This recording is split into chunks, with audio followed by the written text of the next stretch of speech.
வணக்கம் ஃப்ரெண்ட்ஸ். நம்ம இந்த வீடியோவில் என்ன பார்க்க போகிறோம்னு பார்த்தீங்கன்னாக்கா, டே 1லேருந்து டே 19 வரைக்கும் உள்ள சீடிங்லேருந்து ஹார்வெஸ்ட் வரைக்கும் இந்த வீடியோவில் பார்ப்போம். ஃபஸ்ட்டு டே 1 ப்ராசஸ் பார்த்தீங்கன்னாக்கா சீடிங் ப்ராசஸ், விதைப்பு ஸ்டேஜு. அந்த ஸ்டேஜ் தான் இப்போ பார்க்க போகிறோம். டே 1ல் ஃபஸ்ட்டு நீங்கள் என்ன பண்ணிக்கணுன்னாக்கா, உங்கள் க்ரோ பேக்கில் அந்த தேவையான மண் கலவையை எடுத்து அந்த க்ரோ பேக்கில் நிரப்பிட்டு, அடுத்தது இந்த சிறுகீரை விதை எடுத்து ஃபுல்லாக அந்த க்ரோ பேக்கில் ஃபுல்லாக ஸ்ப்ரெட் ஆகிற மாரி நீங்கள் தூவிக்குங்க. தூவிட்டு அந்த விதை டேமேஜ் ஆகாத போல், அதாவது மண்ணுக்குள்ளே ரொம்ப புதஞ்சிட்டாக்கா அந்த முளைப்பு தன்மை இருக்குது, உங்களுக்கு சீக்கிரம் வராது. அதனால் அதுக்கு மேலே லைட்டாக மணல் மட்டும் தூவிக்குங்க. மணல் தூவிட்டிங்கன்னா அடுத்தது தண்ணி தெளிக்கும் போது உங்களுக்கு ஈஸியாக இருக்கும்.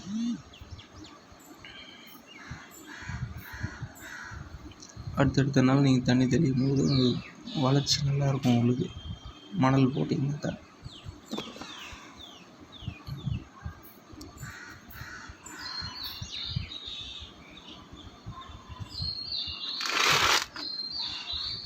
இது போல் ஆற்று மணல் எடுத்து விதைச்சதுக்கப்புறம் இதுமாரி ஃபுல்லாக தூவி விட்ருங்க. ஃபுல்லாக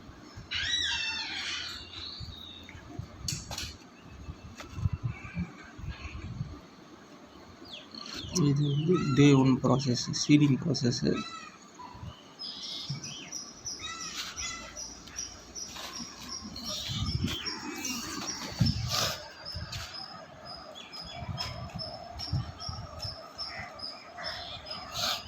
இது போல் ஃபுல்லாக பண்ணிவிட்டு அதுக்கப்புறம் தண்ணியை ஊற்றாமல் மேலே ஸ்ப்ரே பண்ணால் ஸ்ப்ரேயர் இருந்தால் ஸ்ப்ரே பண்ணிடுங்க. அப்படி இல்லைன்னா ஃபுல்லாக தெளித்து விட்ருங்க தண்ணியை நல்லா.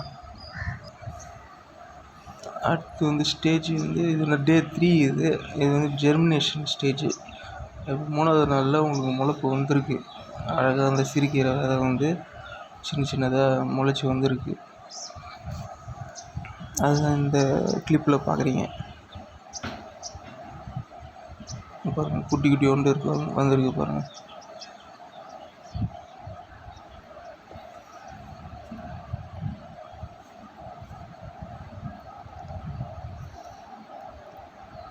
அழகாக ரெட்டிஷ் கலரு, ரெட்டும் இந்த க்ரீனும் கலந்த மாரி உங்களுக்கு வந்து அந்த விதையிலேருந்து வெடித்து வெளியே வந்து முளைப்பு வந்துருக்கு பாருங்கள்.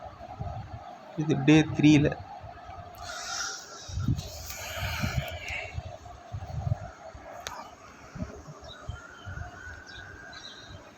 டே 4 பார்த்தீங்கன்னா இது கொஞ்சம் லைட்டாக பசுமை வந்து லைட்டாக தெரியுது டே 4ல்.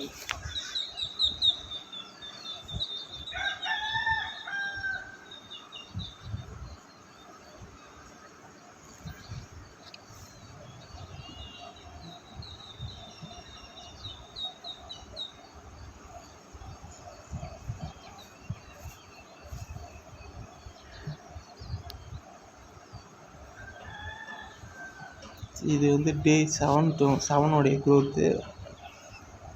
அழகாக உங்களுக்கு பாருங்கள் தெரியுது, நல்லாவே க்ரோத் நல்லாயிருக்கு. இதில் என்ன ஒன்றுனாக்கா, ஃபெர்டிலைசர் எதுவுமே, அதாவது செயற்கை முறையில் வர ஃபெர்டிலைசர் எதுவுமே யூஸ் பண்ணல. அடுத்து இது வந்து டே 10 க்ரோத்து. எவ்வளோ நல்லா சூப்பராக இருக்குது பாருங்கள்.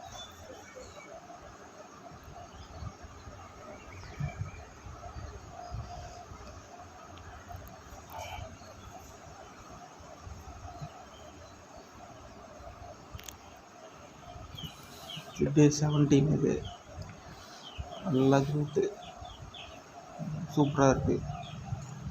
தண்ணி மட்டும் இதுக்கு வந்து டெய்லியும் வந்து கொஞ்சம் ரொம்ப தண்ணி ஊற்றாமல் நல்லா மண் நினைகிற மாரி மட்டும் நல்லா தெளித்து விடணும் டெய்லியுமே தண்ணி. வெயில் நாளில் டெய்லியுமே தெளிங்க. அதே மழை நாளில் நீங்கள் தண்ணி போடுற மாரி இருக்குது. ஆட்டோமேட்டிக்காகவே நீங்கள் டெரஸ் கார்டனில் தான் வைக்கிறதுனால உங்களுக்கு மழை டைமில் தண்ணி ஊற்றுற மாதிரி இருக்காது. அடுத்து டே 19 ஹார்வெஸ்ட் டே. இது பார்த்திங்கன்னா ஃபுல்லாக க்ரோத் ஆகிடுச்சு. இப்போ நம்ம கமர்ஷியலாக பண்ணுவாங்க சில பேர். அப்போ அவங்களுக்கு என்ன ஆகுனாக்கா ஃபெர்டிலைசர் யூஸ் பண்ணுவாங்க. ஃபெர்டிலைசர் யூஸ் பண்ணும்போது க்ரோத் நல்லாவே இருக்கும் உங்களுக்கு. ஆனால் அது அந்தளவுக்கு நல்லது கிடையாது. அவங்க ஒரு 15 நாள்லேயே 14 நாள்லேயே வந்து உங்களுக்கு கமர்ஷியல் பர்பஸில் இருக்கிறவங்க 14 டு 15 நாள்லேயே ஹார்வெஸ்ட் ஸ்டார்ட் பண்ணிடுவாங்க. இது நம்ம மாடி தோட்டத்தில் போட்டிருக்கிறதுனால ஒரு 19 நாள் ஆகிருக்கு ஹார்வெஸ்ட் பண்ணுறதுக்கு. இதில் பார்த்திங்கன்னா ஒரு கெமிக்கல் கூட போடலை. எல்லாமே பார்த்திங்கன்னா அந்த மணல் ப்ரிப்ரேஷன் பண்ணோம் இல்லைங்களா, அப்போ போட்ட தொழு உரம் தான் இதனுடைய வளர்ச்சிக்கு ஃபுல்லாக யூஸ் ஆகிருக்குது. இதே போல் நஞ்சில்லாத உணவை வந்து ஒவ்வொருத்தரும் அவங்க வீட்டு மாடியில் உங்களுக்கு தேவையான, அதாவது அதிக அளவில் நம்ம பண்ண முடியாது, சும்மா ஓரளவுக்கு பண்ணலாமே. அதுபோல் ஒவ்வொருத்தவங்களும் அவங்கவுங்க வீட்டு மாடியில் உங்களுக்கு தேவையான கீரை வகைகள், காய்கறி வகைகள் முடிஞ்ச அளவுக்கு அவங்கவுங்க பயிர் வச்சு சாப்பிட்டுக்கிற மாரி பாருங்கள். ஏன்னா எப்படியும் மொட்டை மாடியில் உங்களுக்கு ஸ்பேஸ் வந்து காலியாக தான் இருக்க போகுது. அதில் ஒரு இனிஷியேட்டாக எடுத்து பண்ணுங்கள். ஸ்டார்டிங்கில் கொஞ்சம் கஷ்டமாக தான் இருக்கும். போக போக உங்களுக்கு வந்து அந்த க்ரோத்தை பார்த்து உங்களுக்காகவே ஆட்டோமேட்டிக்காக அந்த ஆசை வந்து நிறையா வந்து பயிரிட ஆரம்பிச்சிடுவீங்க. கிழங்கு வகைகள், கீரை வகைகள், காய்கறி வகைகள் இருக்குது, அப்புறம் கொடி வகைகள் இருக்குது. அது என்னென்னு சொல்லிவிட்டு உங்களுக்கு தேவையான காய்கறிகள் எல்லாமே நீங்கள் வந்து மாடி தோட்டத்தில் போட்டு உங்களுக்கான நஞ்சில்லா உணவை நீங்கள் சாப்பிடலாம். இந்தமாரி நீங்கள் எடுத்து சாப்பிட்டு பாருங்கள். அதனோட டேஸ்ட்டே சூப்பராக இருக்கும் உங்களுக்கு.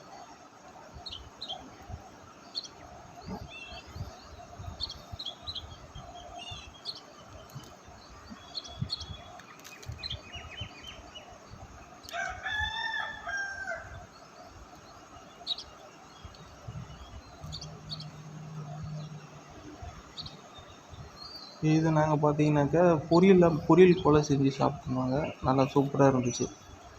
டேஸ்ட்டே வித்தியாசமாக இருந்தது. அதாவது நம்மளே விளைவிச்சு சாப்பிடும்போது அது அந்த சந்தோஷமே ஒரு புதுவிதமான டேஸ்ட்டை கொடுக்குது. அந்த பொரியல் சூப்பராக இருந்துச்சு. அதுபோல் ஒவ்வொருத்தவங்களும் அவங்க மாடி தோட்டத்தில் அவங்களுக்கு தேவையான காய்கறிகளை, அவங்களுக்கு தேவையான கீரை வகைகளை விதைச்சி அறுவடை செய்து சமைச்சு சாப்பிட்டிங்கன்னா அது சந்தோஷமே தனி தான். Okay friends, thank you. அடுத்த வீடியோவில் வேறு விதமான காய்கறியோ பயிரோ இல்லை கொடி வகையோ இதே போல் இனிஷியல் ஸ்டேஜிலேருந்து ஹார்வெஸ்ட் ஸ்டேஜ் வரைக்கும் உங்களுக்கு நான் வீடியோ பண்ணி போடுறேன். Okay friends, thank you. பிடிச்சிருந்தால் லைக் பண்ணுங்கள், ஷேர் பண்ணுங்கள், கமெண்ட் பண்ணுங்கள், சப்ஸ்கிரைப் பண்ணுங்கள். Thank you friends.